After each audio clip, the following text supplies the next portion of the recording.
It is such a good night to kiss. It is such a good night to dance.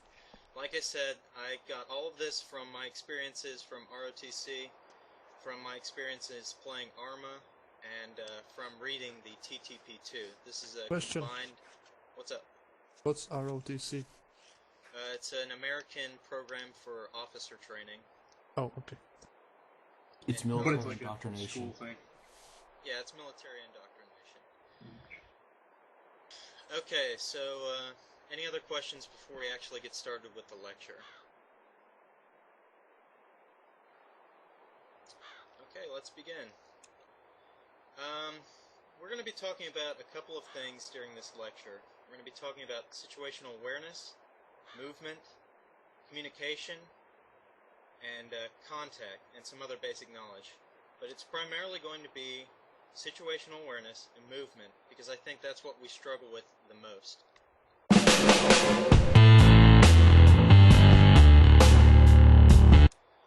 So without further ado, let's get started with situational awareness. There are three basic things that you need to be aware of at all times. You need to be aware of your friendly forces, you need to be aware of enemy forces, and you need to be aware of your environment. It may sound very,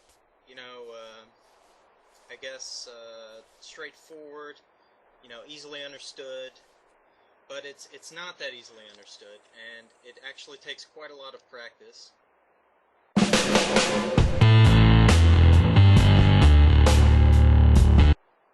So let's start with being aware of friendly forces. You need to be aware of your fire team members and who composes your squad.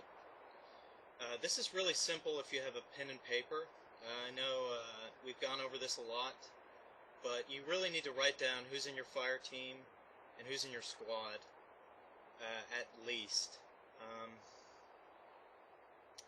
Now, I know it says on your Shack Tech HUD who is in your fire team, but it's still good to have a basic knowledge by writing it down. That way you don't have to look all the time, and it's easier to remember that way, I think.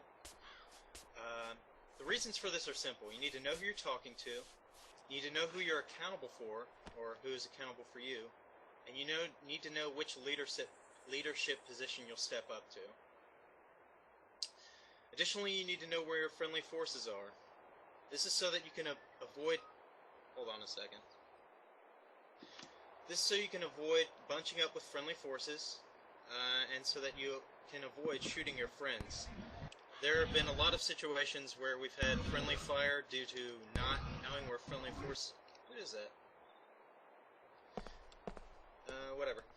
This is so that you can avoid shooting your friends, like I said. I am guilty of this. I was not practicing situational awareness when I was flying a helicopter one time, and I unfortunately took out an entire fire team, which was unfortunate for the results of our mission. But like I said, you need to avoid bunching up with friendly forces. On your Shack Tech HUD, there's a little, there are actually 3 little circles representing 5 meters of space between each person.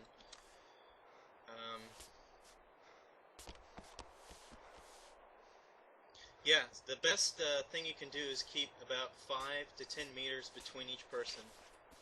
This is to avoid machine gun fire and grenades, which we don't really encounter that often, but if we ever play against humans, you're going to be in the beaten zone if you're 2 meters away from your friend, and it's not going to be pretty. They're going to eat you up. You also need to know where friendly forces will move, and know where they're shooting. This is so that you can avoid crossing in front of where your friends are shooting, or avoid shooting them. Really straightforward, but you need to keep this in your mind at all times. And last but not least, regarding friendly forces, you need to know where your buddy is. Now, I know we haven't encountered a lot of using the buddy team, but we really need to start doing this. The buddy team concept is important for a couple of reasons. One is so that you have someone that you're accountable for in the fire team, and 2, it's important because you know where your buddy is looking, and you can cover the sector that he's not. And like like I've been saying, situational awareness is probably one of the most important things that we can do as a group.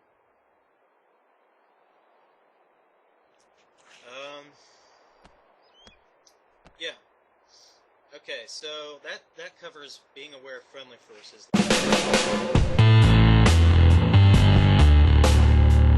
Let's cover being aware of enemy forces. Who knows what Murphy's Law of Combat is? Anything that will go wrong or can go wrong will go wrong. That's basically it. It's as soon as you let your guard down, the enemy appears, basically. So you're fucked. How many of you remember that mission that Furry made where we're in the dark and we're in the Red Gang or whatever? Yeah? Anyone? Yeah. Oh, straight out of Cherner. Yeah.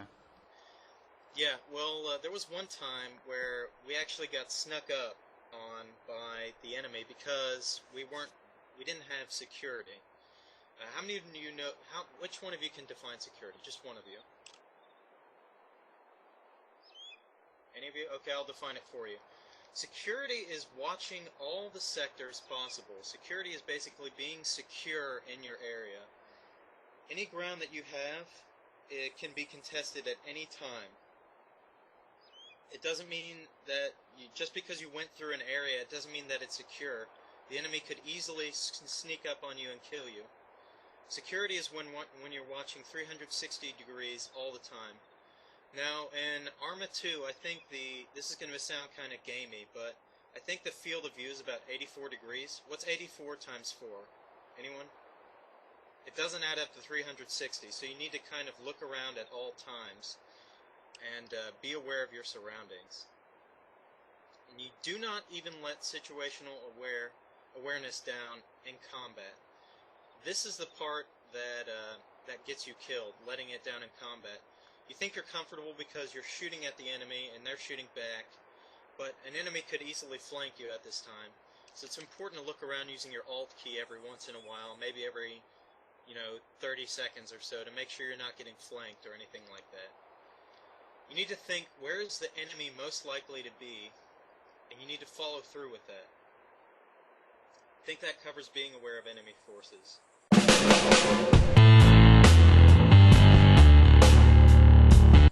Next, we're going to talk about being aware of the environment. You need to always be aware of the nearest piece of cover, and you need to be aware of it always. You need to be aware of the cover that enemies can take too. Otherwise, you're just going to get fucked. You need to be aware of dead space. How many of you know what dead space is? Anyone? It's an EA game, came out in 2006. God It's funny, damn Mace. it. God damn it, Mace. Anyways, dead space, here. Somebody had to say it. All of you look about 250 to 260 on your compass. 250 to 260. All of you. See how you can kind of see the top of that house over there, but you can't really see its base? That's called dead space. Anytime you're in an environment with dead space, yes, that's exactly right. Anytime you're in an environment with dead space, that's a position an enemy can take up, so you need to be aware of that. However, anytime that you are in a position which the enemy considers dead space, you are in defilade. Defilade is good, dead space bad is the short of it. How many of you know what defilade looks like on a map? How about this? There's a near piece of defilade from our position. I'll mark it.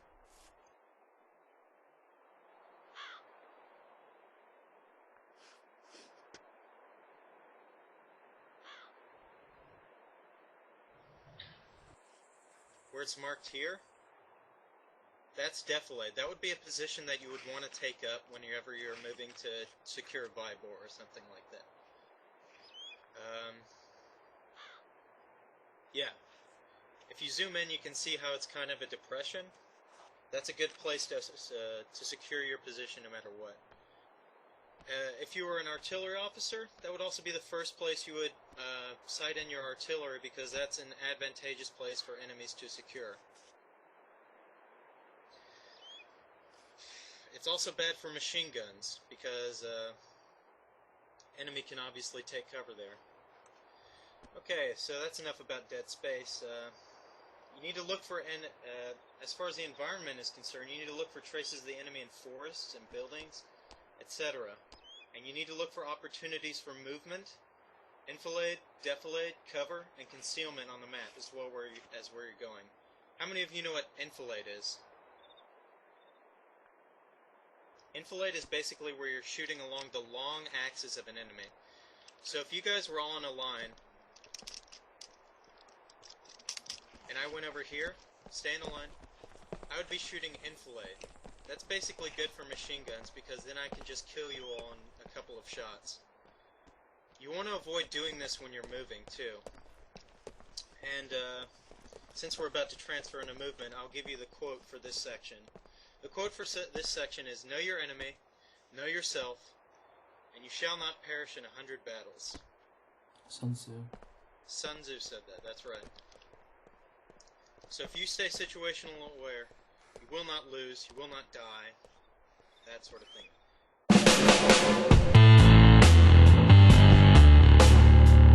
So movement. Movement is basically whenever you move to a position. Really easy to understand. In fact, it's basically defined itself. Since the enemy is generally expected, we're playing not as, normal guys that don't expect enemy. We're playing to kill enemy. You always want to move from cover to cover, or in the case if you're playing with humans or against humans, you want to move from concealment to concealment. Now the AI can see through concealment, so you can kind of cheese them by moving from cover to cover. But they'll be able to see you through concealment, so don't rely on it. You also, like I said, want to maintain good interval when you're moving.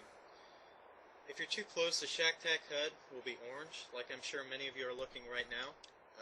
Some of your guys will be orange on there. That means you're way too close. You need to spread out. Like I said, you need to keep yourself between 5 or 10 meters, represented by the first and second circles in the Shack Tac HUD, respectively. When you're moving, you want to conserve stamina.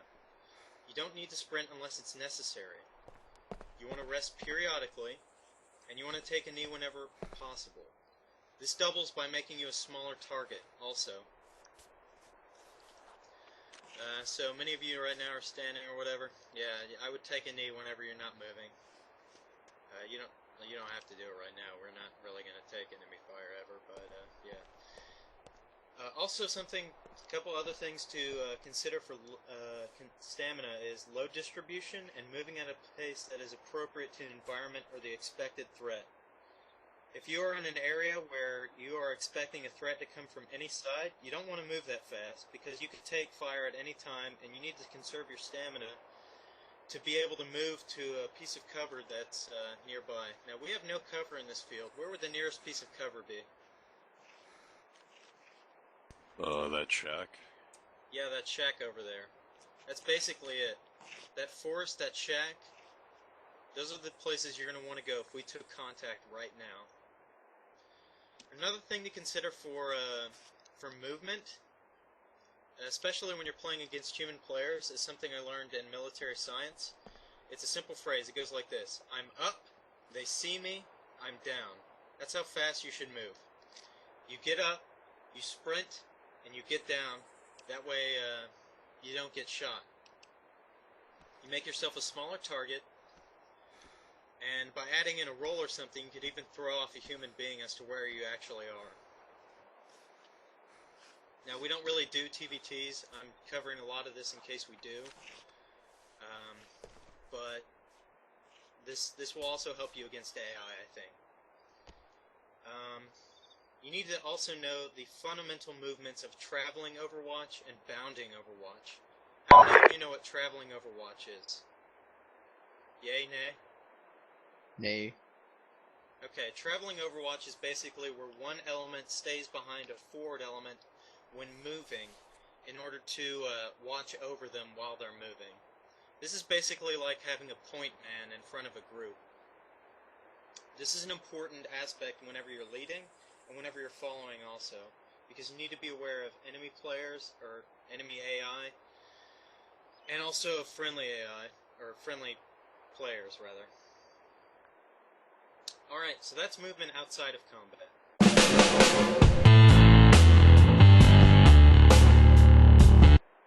We're also going to talk about movement in combat. Building off previous lessons, you need to know where you need to know where to go when contact is made. Excuse me for a second. This basically means you need to get out of the kill zone immediately. Now, like we said, you need to be aware of cover at all times. That shack over there would obviously be the best choice for a person, but for an element, I'd pick the forest. I picked the barn over there. Yes. Alright, pizza. Now, as far as bounding Overwatch is concerned, bounding Overwatch is basically whenever you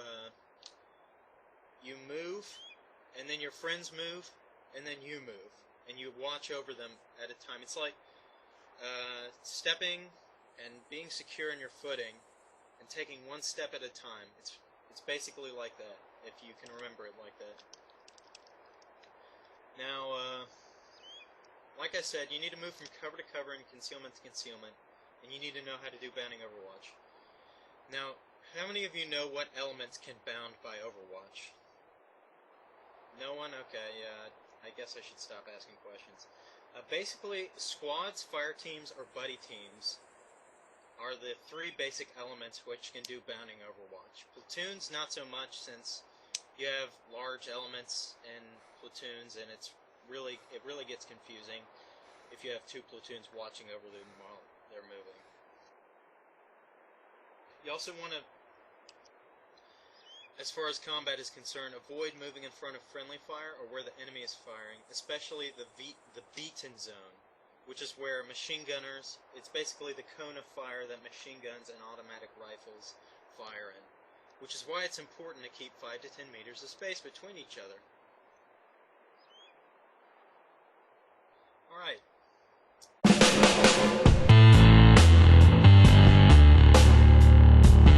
Moving on, we're going to move on to communication. Now, basically, for communication, we're going to talk about the core principles and basic expectations that each of you should have.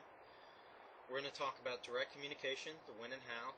We're going to talk about radio communications, and we're going to talk about standard reports and their SOPs, or standard operating procedures. The basic expectations is that each of you know how to do SOPs, what is and isn't appropriate to say over different channels and when to use them, how to practice brevity and employ tactical language, how to give casualty reports, ACE reports, and contact reports, and how to take command of an element and communicate it. The core principles of voice communication are brevity, clarity, confirmation, and alerting and identifying. Brevity is basically when you say a lot with a few words. Anyways, let's go over some brevity words. How many of you know what Wilco means? Wilco means will comply. It's basically like saying Roger. How many of you know what to say whenever you want someone to stop talking for a little bit, or you don't know what to say to a person? In traffic. You say lock it up, like who said that? Pizza. Pizza. You say lock it up, or you say break, break, break. This is so that you can get people to shut up, so you can hear vehicles, so you can, so that command can have their communications, or so that you can more clearly hear what's going on. You can also say something like stand by, or hold one, whenever you need to take a break and think about what you're going to say over the radio. Now, how many of you know the brevity words for fire control? They're basically, well, I shouldn't ask, I'm just going to tell you anyways. They're basically a few. There's cease fire, check fire, and hold fire. Hold fire is used to maintain stealth. Ceasefire is used for a temporary lull in the shooting in order to hear if vehicles are coming, or to see if the enemy are still alive. Check fire is given whenever you want to basically make sure that you're not shooting friendlies. You need to be able to understand these in order to,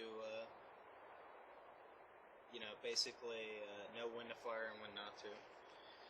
Whenever you have a grenade coming into you, you say grenade. Whenever you're throwing a grenade, you say frag out. Really easy stuff, people.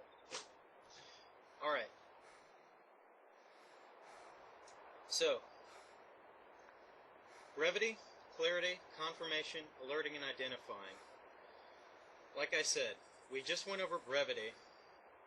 It's saying a lot with a few words, basically. Clarity is using well-defined, understandable terms in a clear and loud voice.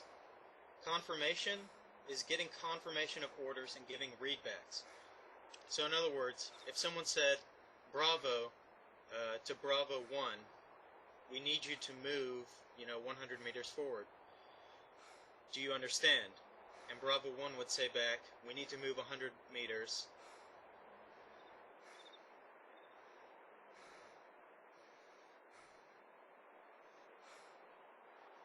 Sorry, Vitsko. Anyways, you need to get readbacks and get confirmation whenever you're giving orders or receiving orders. This is important as buddy teams, as fire teams, and as squads. And finally, alerting and identifying. Whenever you're speaking, you always want to identify who you are and who you're speaking to. Finally, the usage of SOPs and tactical language. These are the 5 core principles: brevity, clarity, confirmation, alerting and identifying, and the usage of SOPs, or standard operating procedures.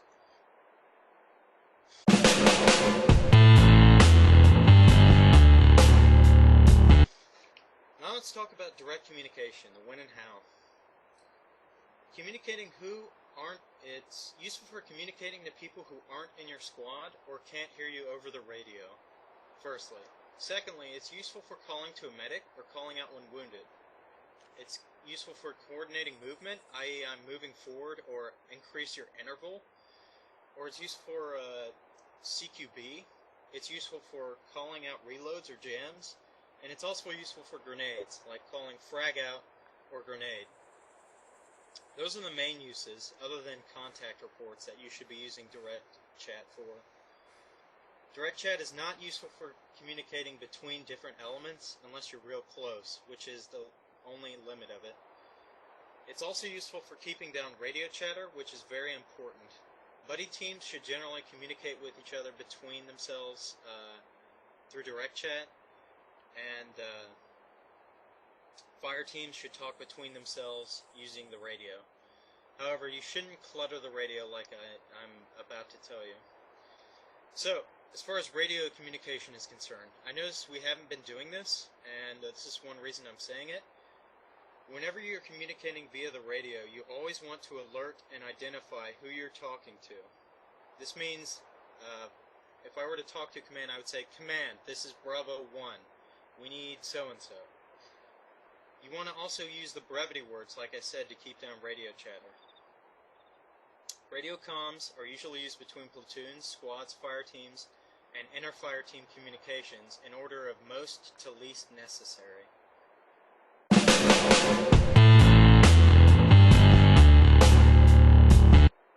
Finally, let's talk about the SOPs for communication.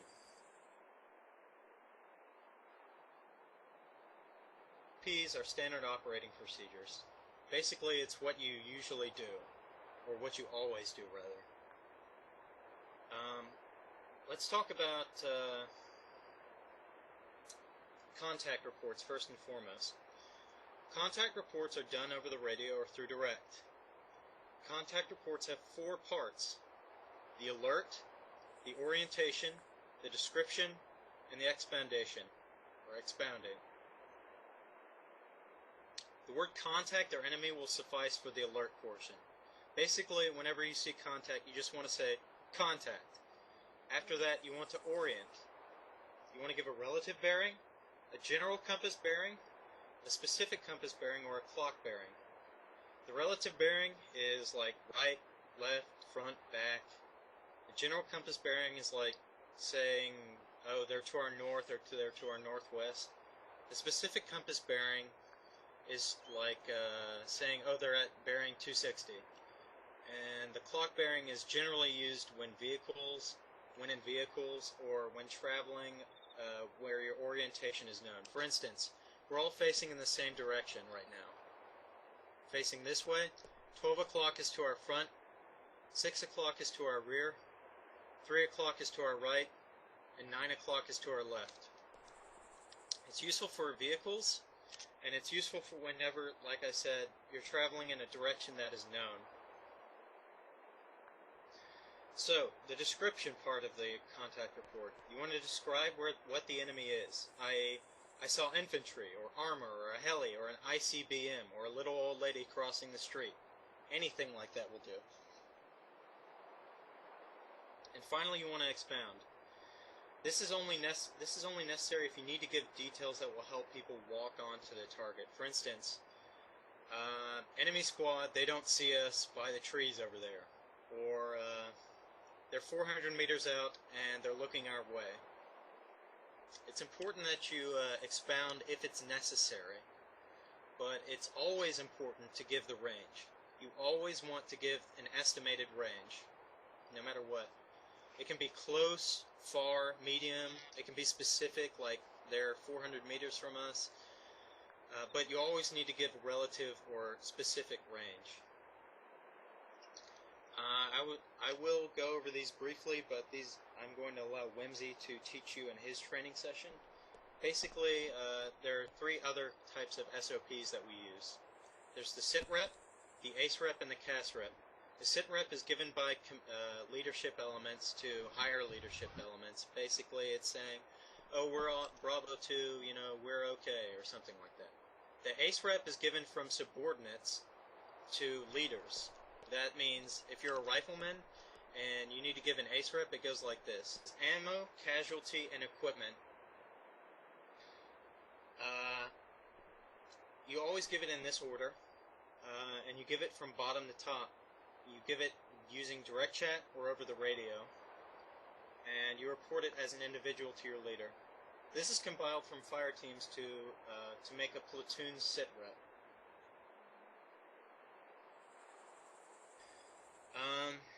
Finally, there's the cast rep. This is a casualty report. This is given over the radio to the leader by the leader of a fire team.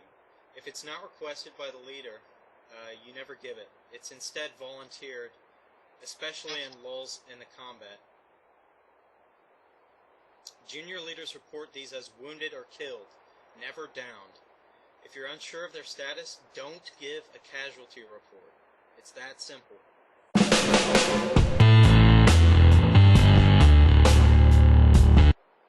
Finally, we're going to go over the contact and shooting.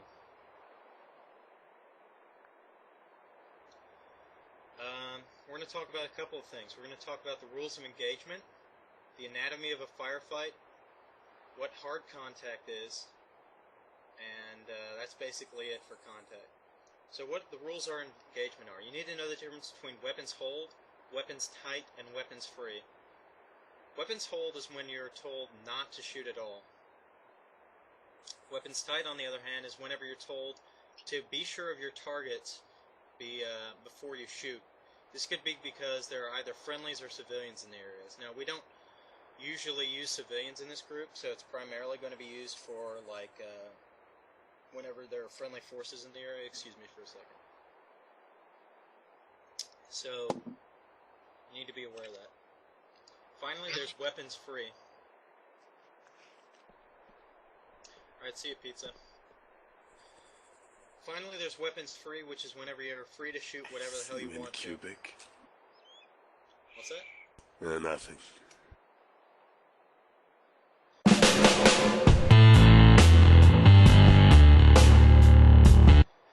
Next, let's talk about the anatomy of a firefight. Basically, you want to find the enemy, fix the enemy, flank the enemy, then finish the enemy. These are the 4 basic things that go on in a firefight. So the first part is finding the enemy. This can be relatively easy to do if you get shot at first, but it's preferable that you find them before they find you. If you have good situational awareness, like I stressed earlier, you'll be able to find the enemy before they find you. Next, you want to fix the enemy in position. This is the job of the AR and the job of the rifleman. You basically want to suppress the enemy until they're unable to move. Now with the AI, they're stupid, so they will move, but if you're playing against humans, they're going to take a lot of fire during this part, and they're not going to want to move. Next, you're going to want to flank the enemy. This is done by having an element move to the flank of the enemy and shoot them. It's really easy. You find the enemy, you fix the enemy, and then you shoot the enemy. Finally, you're going to want to finish the enemy. This is the process of going over your limit of advance.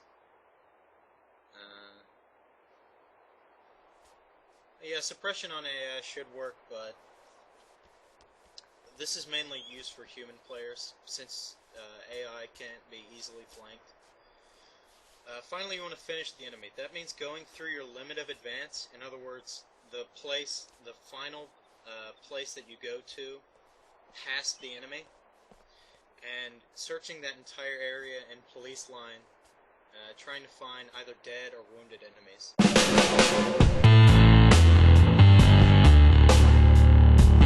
Let's talk about what happens whenever you take hard contact. How many of you know what or someone tell me what hard contact is? Whenever you get engaged by the enemy without recognizing them first. That's basically it. It's basically a firefight. You get engaged by the enemy and you don't know where they are. The first thing to do whenever you take hard contact is achieve fire superiority. The purpose of the automatic rifleman and the riflemen is to do exactly this. The riflemen are the secondary forms of fire support and fire superiority. You want to move to cover immediately. I may have been stressing this a lot, but it's very important that you move to cover, and you want to make sure that your friends are doing the same thing. You want to avoid friendly fire. That means thinking before you open fire.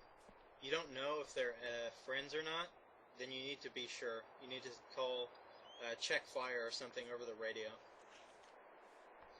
And you need to stay situated, but in order to do this, you need to stay situationally aware of where friendly forces are located. And you need to be able to identify enemy and friendly uniforms. For instance, we're in guerrilla uniforms. You guys know what Blue 4 and Op 4 uniforms look like, so there should be no excuse if we're at close range or at far range. But yeah, you always want to get confirmation before you open fire, unless it's hard contact. So, the last thing you want to do for hard contact is know how to shoot.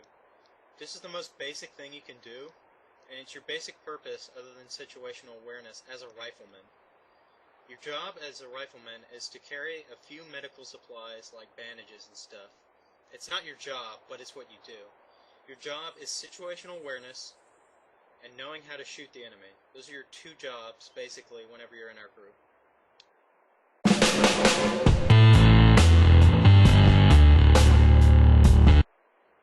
Finally, let's talk about other basic knowledge. Your buddy teams. You want to stick with your buddy, cover your buddy, maneuver with your buddy, maintain accountability of your buddy, wipe your buddy's ass, that kind of thing. I know we don't use it much, but you want to stay accountable for your buddy no matter what.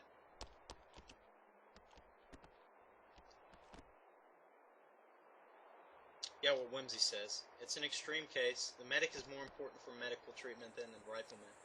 Your rifleman's job is to be fire support and to be situationally aware. But back to buddy teams.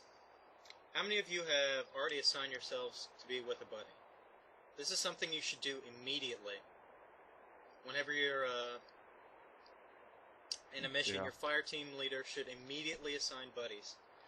The AR team and the AAR, those 2 guys should be buddies, and the fire team leader and the rifleman should be buddies. You should always cover the sector that your buddy isn't covering, and you should always cover your buddy to make sure he isn't getting shot or anything like that. By maintaining accountability of another person, You're also maintaining accountability for yourself, because you know that person has your back. This is the basic principle of the combat buddy. This is why the United States Army, the United States Marine, all those groups assign buddy teams. They're the basic, other than being the basic unit of any combat, they're also important for fire and maneuver. Anytime a fire team wants to move, they should assign buddy teams to move and cover each other.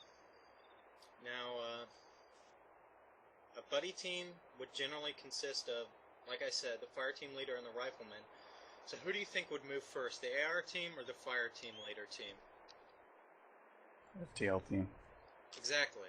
The AR team has the higher firepower, so it's their job to cover, right? Once they are in position, or once they are set, which should be given over the radio, by the way, or in direct chat, you should say, "I'm set," whenever you're in position. Then the next team moves. It's called fire and maneuver teams, additionally to buddy teams. Let's talk about avoiding friendly fire. This is something that's notorious in our group, and I'm actually pleasantly surprised that it hasn't happened so far. Basically, the two things you want to do to avoid friendly, or three things rather, are you want to safety your guns, you want to press control twice to lower your guns, and you want to keep your finger off the trigger.